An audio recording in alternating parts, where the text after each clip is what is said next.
Donc ça, on va dire, c'est pour l'usage classique de contexte, hein, l'usage débutant de contexte, pour pouvoir éviter le prop drilling. Nickel. Il faut que tu saches qu'il existe un usage avancé de contexte. Il va passer par en fait deux optimisations de l'usage de contexte. Et c'est souvent cet usage avancé que tu vas voir dans les codebases en entreprise. Et c'est important de les connaître parce que lorsque tu vas tomber sur cette syntaxe-là, sur cette manière d'utiliser contexte, tu risques d'être un petit peu déstabilisé et de ne pas pouvoir rejoindre l'équipe assez rapidement sur le côté opérationnel. Donc je vais t'expliquer tout ça tout de suite et à la fin, tout sera hyper clair pour toi. Alors, c'est parti. La première optimisation qu'on peut avoir, c'est au niveau de notre installation du contexte ici. D'accord? Là, au niveau de nos couleurs context provider ici, on va avoir cette partie-là qui est assez verbeuse, hein, là et là. Et en fait, on va avoir le state et le value couleur context qui sont présents ici. Ce qu'on veut en fait, c'est qu'on veut en fait externaliser ce state-là et le context provider dans un autre composant qui lui va se charger d'avoir tout ça. De sorte que le composant qui est là ne va plus avoir ces éléments-là et va être beaucoup plus sain, va être désengorgé de toutes ces informations-là. D'autant plus que d'habitude, il pourra avoir déjà son propre state, on va avoir beaucoup d'informations ici. Alors, comment on va faire? Ce qu'on va faire déjà, c'est se dire, bon, on va travailler que dans ce composant-là, couleur contexte. Lui, tu vas voir, il va avoir dedans l'installation du context provider à l'intérieur ici. Regarde. Ce qu'on va faire déjà ici, c'est qu'on va vouloir, du coup, comme on l'a dit juste là, hein, externaliser ces logiques-là dans un composant à part. Bon, qui dit composant, dit création de composant, on y va, c'est parti, RFC. Je retire ça, hein, dont je n'ai pas besoin. Et là, c'est bien couleur contexte, mais attention, c'est pas la couleur contexte qui est là, c'est pas ce composant-là. Hein. Ce qui va nous intéresser ici, c'est de remplacer cette partie-là, donc c'est un couleur contexte provider, juste là. Alors, si je mets que ça comme ça, hein, il n'y a rien qui se passe de particulier. Hein, d'accord? Ce qu'on va vouloir faire ici, du coup, c'est surtout en fait externaliser l'information qui est là. Donc, qu'est-ce que je vais faire? Ce que je vais vouloir faire là, du coup, c'est prendre l'information qui est ici, et la balancer là. Et alors, je vais faire comme ça. Je maintiens sur Alt. Je prends ça. Je copie. Je prends ça. Je sélectionne ça. Je maintiens sur Alt. Je sélectionne ça. Je maintiens sur je lâche Alt. Je colle. Je sauvegarde. Donc à partir de là, tout ce que j'ai fait, hein, ni plus ni moins, c'est de remplacer les divs qu'il y avait là par ce que j'ai ici. D'accord? Ensuite, là, je vais avoir une erreur qui est là. C'est normal, parce que là, je vais envoyer à mon attribut value ici, value couleur contexte même, c'est un props, hein, value couleur contexte ici, sauf qu'il n'est pas défini ici. C'est normal, il définit juste là. Et je vais même en profiter pour prendre le state qui est là. Du coup, là, c'est la partie affichage de ce composant-là. Dans la partie state ici, je vais pouvoir balancer tout ça. Alors lui, du coup, il a useState, je vais pouvoir l'importer juste là. Je sauvegarde, formatting automatique, tout se passe bien là. Ce qui fait que du coup, ici, je n'ai plus besoin de useState. Je peux le dégager avec la virgule, je n'oublie pas. Je sauvegarde, il va y avoir des erreurs de l'autre côté, c'est tout à fait normal. Là, du coup, ce qui se passe, il n'y a rien qui est affiché.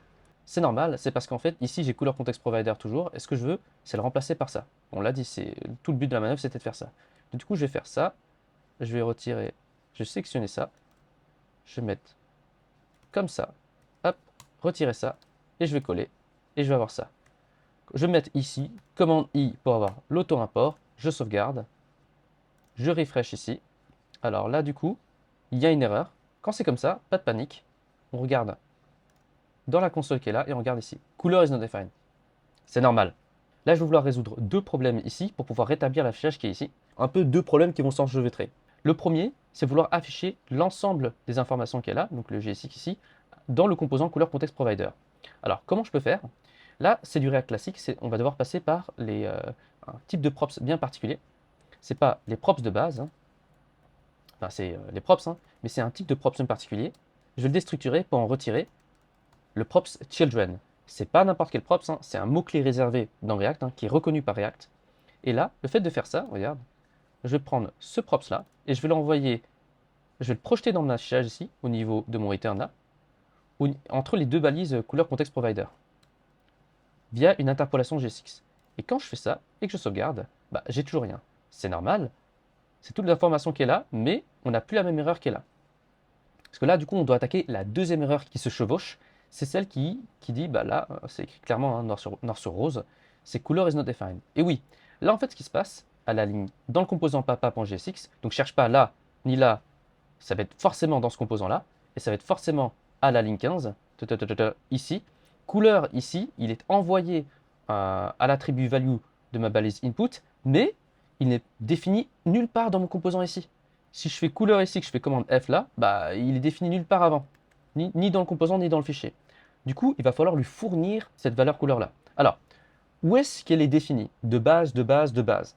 Elle est définie ici, dans mon couleur context provider là, qui lui, bah, lorsqu'il a été défini, il est envoyé en propriété de value couleur context. Et ensuite, value couleur context ici est envoyé à value là. Bon, ça veut donc dire que tous les composants qu'il y a entre ces deux balises là, donc tous les composants children, on va dire ça comme ça, eh bien tous les composants enfants, eux, ils vont pouvoir bénéficier des datas qu'il y a là. Bah, c'est simple. Il faut que donc que notre composant papa ne soit plus un composant fournisseur, mais qu'il faut qu'il devienne un composant consommateur. Alors, du coup, je ne vais pas pouvoir faire en sorte que lui, ça soit le provider. Ça doit être le composant juste au-dessus qui est le provider. Comment je vais faire? Hop, hop. Je sauvegarde, je vais aller dans le composant qui est juste au-dessus, c'est le composant app, qui lui render papa. Bah du coup, couleur context provider, ce qui est là. Je vais prendre ça, je vais lui mettre non pas des divs, je vais l'encapsuler non pas entre des divs, mais entre des couleurs context provider. Je sauvegarde, je vais mettre à la fin d'ici, commande I, auto-import, je sauvegarde, et là normalement, ah, c'est normal, j'ai toujours le même problème. J'ai toujours le même problème parce qu'en fait, là j'ai simplement installé mon contexte.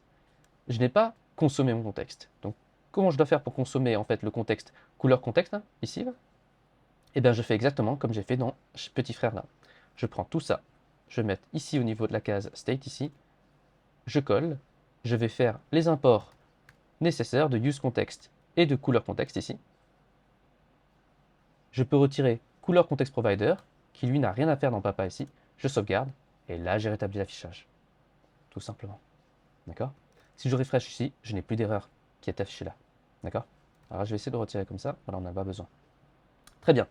Donc là, du coup, je récapitule, on avait besoin de faire deux choses.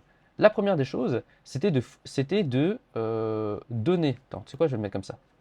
C'était de faire en sorte que bah, les composants, le composant couleur context provider puisse avoir entre cette balise-là et cette balise-là tous les éléments, tous les composants enfants qui vont profiter bah, de ce contexte-là, de cette valeur-là.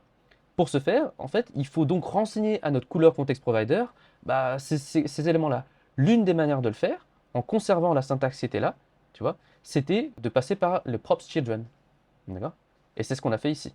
Je créerai probablement une vidéo sur Children qui est plus détaillée que celle-ci pour que tu comprennes bien en quoi ça consiste. Une fois que ça c'est résolu, ce qu'il faut, c'est que notre composant papa, lui qui consommait la data à couleur, il fallait que ce composant papa devienne un composant non pas fournisseur, mais un composant consommateur. Donc il fallait forcément que l'installation du contexte se fasse à un niveau au-dessus, au moins un niveau au-dessus. Et pour cela, on est dans le composant app et on a installé, on a wrappé en fait papa de notre composant couleur context provider. Aussi simple que ça.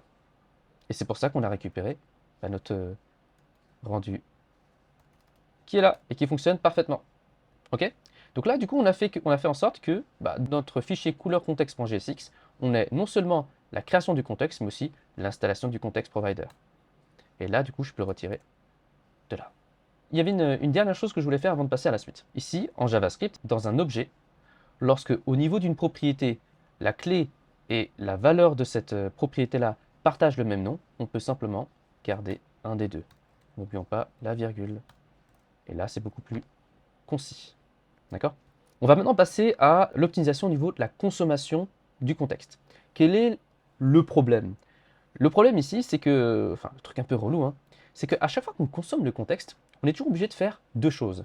La première, c'est d'importer le hook useContext. Et la deuxième, c'est d'importer aussi la couleur contexte pour l'envoyer en paramètre de useContext. Là, on le voit là, il est là, et useContext est là. Bah, regarde, on a la même chose ici, là, c'est ce qu'on a dans le composant petit frère, et là, on a exactement la même chose ici dans le composant papa, qui, bah, là, useContext, il est importé ici, et là, couleur contexte, il est importé juste là. Comment est-ce qu'on peut faire pour ne pas avoir à passer tout le temps par cette répétition un peu lourdingue, tu vois? Eh bien, on va pouvoir faire ça en passant par une fonction, tout simplement. Alors là, du coup, je vais pouvoir faire la consommation du contexte, je vais pouvoir la faire non plus dans, tous les composants enfants, de manière directe, mais de manière un peu directe, avec une petite étape intermédiaire. Alors, je sais que je vais vouloir créer une fonction que je vais utiliser à l'extérieur. Donc pour cela, je vais tout de suite écrire export. Là, je vais passer par une fonction, je peux écrire fonction, mais là, par préférence purement personnelle, je vais vouloir passer par une fonction fléchée, donc nfn. Et là, le nom que je vais donner à cette fonction-là, c'est pas très important. Hein. Tu sais, je vais l'appeler truc muche. D'accord? Je vais l'appeler fonction truc muche. Ok? Je sauvegarde, pas de paramètres, hein, pas important. Et au niveau des instructions de notre fonction truc muche, pour l'instant, je vais juste mettre un return. D'accord? À partir de là, je commence à réfléchir.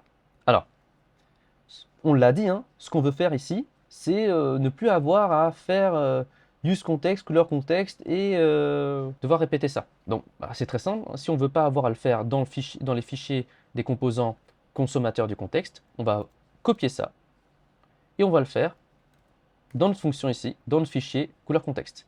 Bah là, je vais tout simplement le coller. Je vais donc du coup importer use context et couleur contexte. Et du coup, en plus, ça sert à rien ce que je viens de faire parce que use context, oui, lui, il a été importé, hein, très bien. Mais couleur contexte, bah, il est défini juste ici, dans le même fichier, donc j'ai même pas besoin d'importer. Use context, exactement comme il le faisait tout à l'heure, hein, il va me retourner du coup, comme tout à l'heure, une valeur de contexte. Et ici, du coup, je vais le ranger dans une variable que je vais appeler context value. Et context value, je vais simplement l'envoyer en return. Je sauvegarde le tout, formatting automatique qui m'informe que du coup, tout se passe bien. Hein. Et là, regarde, ce qui va se passer quand je fais ça, c'est qu'au lieu d'écrire cette écriture-là, alors du coup là, lui, je vais commenter ça, et là, au lieu d'écrire use context ici, je vais prendre fonction trucmuche, la mettre ici, et l'appeler. Là, du coup, j'importe fonction trucmuche, et regarde ce qui se passe. Premièrement, il n'y a rien qui s'est cassé dans mon affichage, et en plus, en deuxièmement, tout fonctionne parfaitement. Aussi bien en communication descendante que ascendante. D'accord? Alors, quelques petites pratiques, usages à respecter. Ici, c'est une fonction qui, dans ses instructions, appelle un hook. Il y a l'appel d'un hook à l'intérieur. Comme c'est le cas, comme en fait dans cette fonction-là, on appelle un hook, cette fonction n'est plus une simple fonction JavaScript classique, ça devient un custom hook. C'est ça qu'on appelle un custom hook. C'est ni plus ni moins qu'une fonction qui contient dans ses instructions l'appel d'un hook. C'est tout.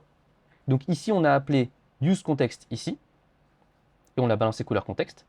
Donc ça, c'est censé être un custom hook. Un usage, enfin une convention, on va dire, de nommage des custom hooks, c'est de commencer par le mot-clé use. D'accord? Parce qu'à des moments, ça peut créer des erreurs dans certaines situations. Là, on va commencer par use. Use quoi? Bah, ça peut être use tout ce que tu veux. Là, en l'occurrence, on veut utiliser le contexte. Couleur contexte. Bon, bah, c'est parti. Use couleur contexte. D'accord? On veut utiliser le contexte, pas n'importe lequel, le couleur contexte. Contexte notre couleur. Et à partir de là, du coup, je peux prendre ça, retirer. Alors déjà, couleur contexte, on peut le dégager. Hein. Et use context, on peut le retirer aussi, sans oublier la virgule qui est là. Mais fonction trucmuche ne s'appelle plus fonction trucmuche, il s'appelle use couleur context. Je sauvegarde, et là, regarde. Là, tu peux comparer. Soit tu écris use context, tu importes à chaque fois use context et couleur context, soit tu appelles simplement use couleur context que tu importes avec, en une seule fois, hein, et tu l'appelles, puisque c'est une fonction, c'est un hook, un custom hook de chez toi, c'est toi qui l'as créé, et comme c'est une fonction, bah, tu l'appelles. Et quand ce custom hook là est appelé, il te retourne du coup le même contexte comme on a l'habitude d'avoir depuis le début. D'accord? Et même j'ai envie de dire par la suite le début ici. Enfin, c'est d'abord défini ici, puis ensuite la valeur elle est écrasée là, et elle est envoyée là. Donc là du coup quand on a ça, hein, ça c'est beaucoup plus simple, ce procédé-là en passant par le custom hook, c'est beaucoup plus simple pour consommer des contextes à la volée. Regarde. Déjà là, je peux dégager tout ça. Hein. Je vais enlever, ça je vais le garder pour l'instant. Et ensuite, ici, regarde, use context ici. Je vais pouvoir dégager ça. Je vais appeler use, non pas contexte, mais couleur. contexte. C'est un hook, une fonction. Je l'appelle avec des parenthèses. Et voilà. Et voilà. Et là, du coup, je vais pouvoir retirer ça, qui est en gris parce qu'il n'est pas utilisé, et retirer tout ça. Je sauvegarde. Je vérifie si tout se passe bien. Tout se passe parfaitement bien. Et voilà. Et là, en fait ça, on a procédé à la deuxième optimisation, en fait, pour passer à un usage avancé de contexte. C'est la consommation du contexte ici. Alors, on peut aller un peu plus loin, d'accord, dans la syntaxe. Regarde, là, ici, on a simplement appelé notre useContext. La valeur, on l'a rangée dans une variable qu'on a créée ici et qu'on envoie juste là. Est-ce qu'on ne peut pas faire plus simple en prenant simplement ça, on appelle toujours useContext là, et on l'envoie directement dans le return qui est là. Ce qui fait que du coup, on n'a pas besoin de créer cette variable intermédiaire qui ne sert que pour l'espace d'une ligne. Et là, je peux sauvegarder. Tout se passe très bien. Tu vois. OK. Maintenant, regarde. Là, je peux aller encore plus loin. Là, c'est une fonction fléchée. D'accord. Comme c'est une fonction fléchée, comme là, j'ai qu'une seule instruction, je peux procéder à un return implicite en retirant le mot-clé return, l'accolade fermante, l'accolade ouvrante, et en sauvegardant. Et là, ça fonctionne toujours aussi bien. D'accord. Donc du coup, maintenant, dans les codes base en entreprise, hein, lorsque tu vas tomber sur cette syntaxe-là, tu vois, tu vas pouvoir la comprendre. Quand tu tombes sur cette syntaxe-là et que tu la comprends pas du tout, au début, oh là là, mais qu'est-ce que c'est et tout, qu'est-ce que ça signifie et tout. Non, non, là maintenant, c'est très simple. Tu vois, c'est simplement pour pouvoir éviter de passer par toujours des imports, tu vois, qui sont un peu redondants et qui sont pas forcément très utiles, quoi. Là maintenant, on a réussi à regrouper dans le même fichier aussi bien l'étape 1, la création du contexte, avec bah, du coup la méthode createContext. On a aussi réussi à recouper dans ce fichier l'installation du contexte provider par l'intermédiaire en fait d'un composant fonctionnel ici qui a externalisé le state, mais aussi l'objet value couleur contexte, mais aussi les couleurs contexte provider. Et en troisième lieu, on a réussi aussi à recouper dans ce fichier-là bah, la consommation du contexte avec une écriture beaucoup plus concise ici via un custom hook qui va nous permettre d'éviter des imports systématiques à chaque fois du hook use context et du couleur contexte ici. Ça, on va vouloir le répliquer, hein, ce schéma-là, par contexte. On va avoir des contextes qui vont souvent concerner une catégorie de state. Donc là, en l'occurrence, ça concerne le state couleur, mais si on va avoir par exemple des informations qui concernent le user, on va créer un autre contexte, un autre fichier contexte. On va avoir par exemple user context.gsx. D'accord. Et ensuite, qu'on va vouloir rajouter ici à cet endroit-là ou ailleurs, hein, en fonction de là où on en a besoin. D'accord. Donc là, maintenant, en résumé, tu comprends ce que c'est un contexte, tu sais quel est le problème qu'il résout, cette histoire de prop streaming, et tu sais l'utiliser aussi bien à un usage débutant ou basique, à un usage beaucoup plus avancé avec une syntaxe qui permet de encapsuler, de regrouper les trois étapes d'utilisation du contexte, à savoir la création du contexte, l'installation du contexte et la consommation du contexte. Et donc du coup, grâce à contexte, l'information qui va être donnée au papa ici, enfin, qu'on va retrouver ici, va pouvoir bypasser tous les composants intermédiaires ici pour pouvoir être directement distribué au composant enfant qui est là. Mais la vérité, c'est qu'en fait, l'information est donnée à tous les composants enfants qui sont en dessous du composant fournisseur, dont le composant enfant qui va être là, donc le composant petit frère qui va être là. Alors, ça me semblait tellement évident que j'ai oublié de te le dire. Dans moyen frère, il faut aussi retirer du coup ces props là. On n'en a plus besoin et lui aussi, il n'en a plus besoin. Pareil pour grand frère, il n'a plus besoin de tout ça. Et voilà, moyen frère, on les retire au niveau des props et au niveau de petit frère. Et là aussi, on les retire. Et voilà. Et là, on est bon. Si cette vidéo t'a plu, n'hésite pas à la liker, à t'abonner, laisser un petit commentaire bien sympa. Ça fait toujours plaisir, je lis tous les commentaires. Ça m'encourage beaucoup à créer d'autres vidéos le plus quali possible que je peux balancer sur YouTube et qui peut vous aider, vous, que tu sois en poste ou que tu sois pas en poste, à la maison ou en freelance. Donc en tout cas, n'hésite pas, abonne-toi, like. Et puis à la prochaine vidéo.